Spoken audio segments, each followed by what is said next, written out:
এখানে লক্ষ লক্ষ লোকজন কাজ করে।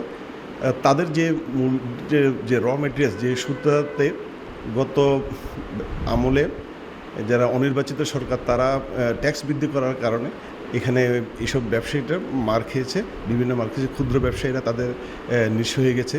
আমরা বর্তমান অর্থমন্ত্রী, পরিকল্পনা মন্ত্রী, আমাদের এলাকারই সন্তান, চট্টগ্রাম 11 আসনের মাননীয় এমপি, ওনার কাছেও আমাদের আকুল আবেদন থাকবে যেন আগামী বাজেটটা যেন হয় ব্যবসায়িক বান্ধব, তাদের সাথে পাইকারি ব্যবসায়ীদের সাথে একটা খারাপ সম্পর্ক তৈরি হয়ে যায়। সে কারণে আমি মনে করি বাস্তবতা একটা মানুষের যে মৌলিক চাহিদার জন্য যে প্রয়োজন, সেই প্রয়োজনটা মেটানোর জন্য আগামী বাজেটটা যেন হয় জনবান্ধব, ব্যবসা বান্ধব। যাদের ট্রেড লাইসেন্স নেই ওরাও কিন্তু আপনার দেখুন রেস্টুরেন্ট বিজনেস করতেছে। বিশেষ করে আপনি যদি ফুড কোর্ট যেগুলো রোড সাইডে ফুড কোর্ট, স্ট্রিট ফুড যেগুলো আছে, স্ট্রিট ফুডের মধ্যে আপনার কোনো ভ্যাট নেই, ওনারাও কিন্তু ব্যবসা করতেছে। আমার মনে হয় যেটা আমি এজ এ রেস্টুরেন্ট ওনার হিসেবে যেটা সরকারকে আমার আবেদন থাকবে সেটা হচ্ছে আপনারা সব ফুড ব্যবসায়ীকে আপনার ভ্যাটের আওতায় নিয়ে আসেন।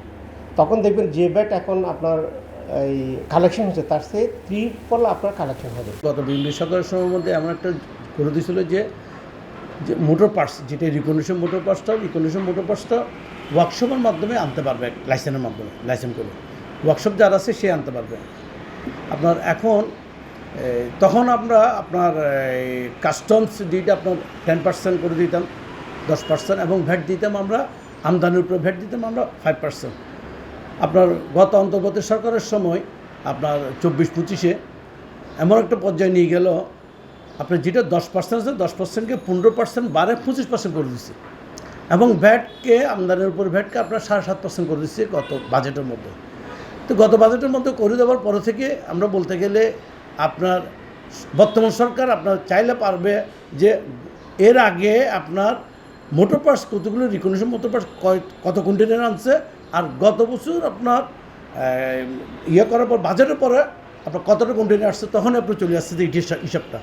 আমরা বলতে গেলে এখন প্রায় গতবার যেভাবে আপনার বাড়ালো ওই হিসেবে চিন্তা করতে যে এখন প্রায় আপনার মোটর পার্টস বলতে গেলে আপনার রিকগনিশনের মোটর পার্টস বলতে গেলে আপনার বন্ধর পথে এখন। তো আমার কথা হলো যে একটা জিনিস, বর্তমান যে সরকার আছে আপনার তরুণ সরকার মাধ্যমে আপনার সব কিছু করা হচ্ছে।